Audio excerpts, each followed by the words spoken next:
Yan? Ha? Kung ayaw mo iwanan na, bakit hindi mo pinapansin nung nakaraan? Tapos ngayon, binalikan mo. Ha? Akala ko po ayaw mo na dyan. Kaya nga ibibenta na natin siya. O, may for sale na nga. O, gusto mo isama ka pa ibenta dyan? Ha?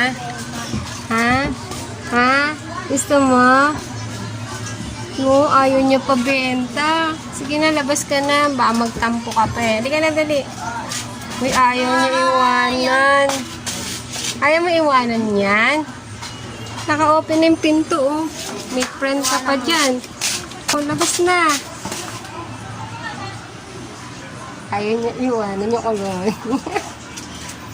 Dali na. Oh, hindi mo na tinatahulan yan. Friendster na ba kayo? Ha? Ha, ko?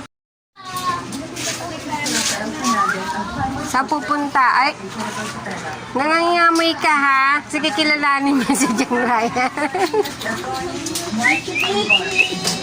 Nakikipaglaro yung gano'n. Piso lang ba?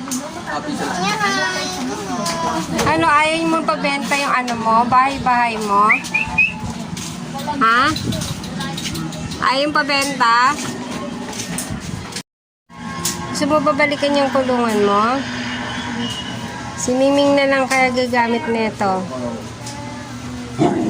Ayaw mo naman pasok. Okay, pasok ko. Lumalandi ka dito, ha?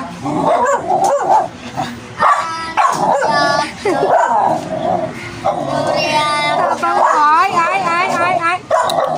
Okay, shh. Ay! No. No! Salbay ka, ha? Timbo kita. Ayun yung lala. Lala. Ay na, dumating yung isa. Lala yan. Ikaw talaga. Papasok kita ulit. Di ba ayaw mo na? Wow, ang ganda naman ng customer ko. No, hindi. May ihi ka raw kasi. Joke. Naglalambing lang yan, naglalambing. Ang ganda naman ng customer ko. Nakarita. Ano sa'yo, Bibe? Scramble? Ay, may isang chinelas dito, oh. Sino mo yung kasi doon?